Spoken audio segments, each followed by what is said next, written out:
welcome back to yet another season of Buffalo Bills pregame. It's going to be the Bills Super Bowl year for sure this time, 2025. We're in person. That means it's the season opener. I'm Randy. Dan is with me to analyze the game, the season, and we're so happy to have y'all back for yet another season. We've been doing it a long time, and we're so happy that you've joined us for this adventure. As the 2025 season gets ready to kick it off, the first game for the Bills is on the Sunday night game. The first time the Bills have had that honor since 2000 versus the Titans, which was a victory. Dan, are you excited or perhaps a little annoyed about the change in the schedule for the opener this year?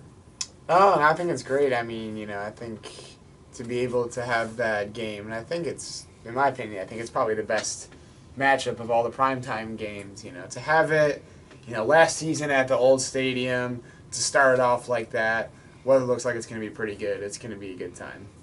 And you got to wonder if next year with a brand new stadium, if we're not high on the choice for another primetime game next year as well. I really don't care strongly one way or another. As a career bartender, Bills games tend to be more money anyway.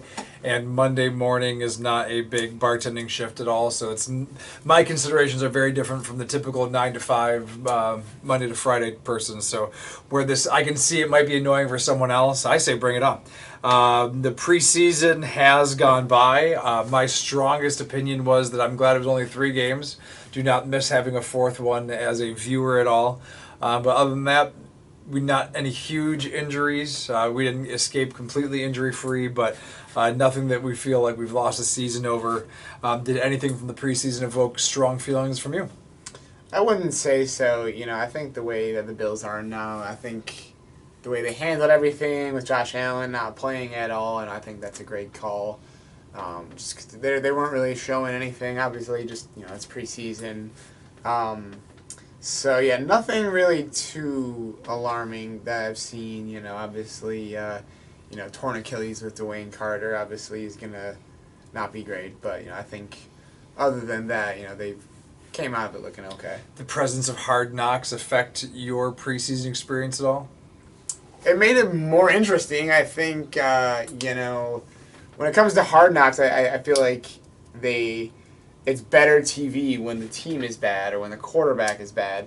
But then you have a team like the Bills where there's not a lot of drama, there's not a lot of turmoil, and I feel like it's been slower and not as exciting as some other seasons of Hard Knocks. That's obviously a good thing for the Bills, of course, though.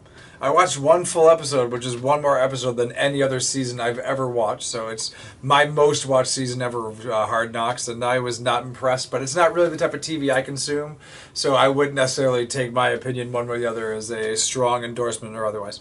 But if the Bills do have a weakness, it would seem we have some secondary woes.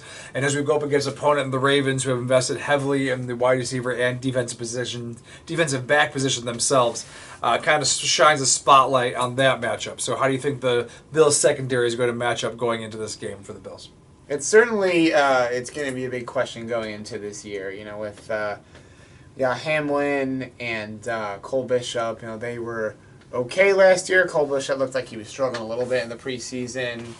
There's obviously people have been talking about possibly signing Jabril Peppers, adding him to the roster. It's definitely a question, so it's going to be interesting to see how they do against Lamar and the addition of DeAndre Hopkins. So we'll see how that goes. Obviously, with Maxwell Hairston being injured, and I'm not sure, was Tre'Davious White supposed to be playing? Is he going to be ready to go for Week 1? Or I don't know. They just signed Jordan Poyer to the practice squad too, so there might be some veterans who are able to step in if they need to in a moment. You mentioned DeAndre Hopkins, so I'm going to jump ahead for just a second. He has joined the Ravens. Derrick Henry, another huge threat of the past that is still on the Ravens roster. Do you think these two players in particular are maybe past their prime, or is that something that's going to draw a lot of attention from the Bills' defense? I think if any season, or if last season is any indication of how Derrick Henry is going to do, I think he's going to be just as much of a powerhouse with him and Lamar in that backfield. That's almost impossible to stop. And, DeAndre Hopkins, I think, is not what he was, on the Texans or the Cardinals. But he's always, a deep threat, so he's definitely going to stretch the field for them. Derrick Henry and them, I think that's going to be a tough one to stop. And we struggled with that last year in the playoff game, so we'll see how we do week 1. It looks like it's going to be beautiful weather, so we can't even count on a sloppy game to just bail us out in that regard. You mentioned Josh not getting any reps in the preseason. Do you think shooting all the commercials will be enough to have gotten the rust off, or do you think that the first quarter, first half might be a little touch and go for Josh?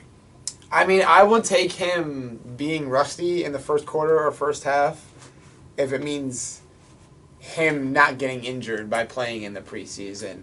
The commercials, he's had a busy offseason. I don't think that means he's any less focused, though. So I think he'll be ready to go. Yeah, it didn't seem to slow Peyton Manning down too much on the field, and he was in every commercial. So Josh has yet to reach that level of saturation. The rule change this year. Do you have a strong opinion on the virtual measurement at all?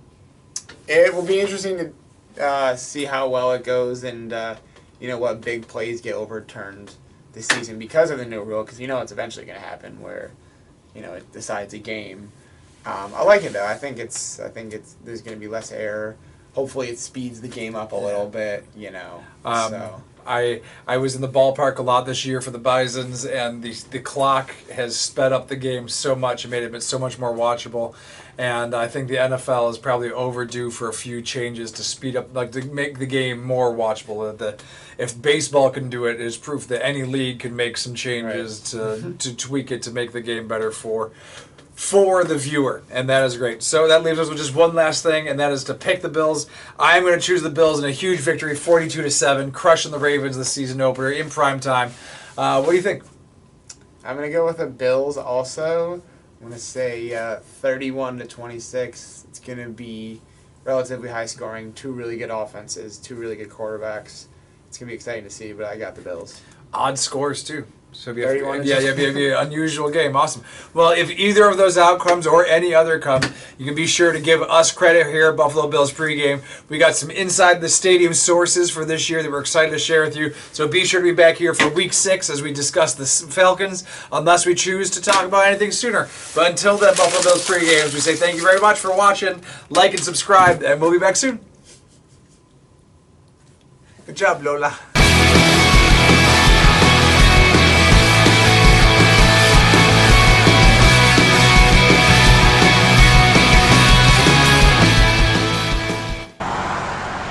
Seriously though, look, all these people just randomly stop by every few seconds to take pictures of the stadium.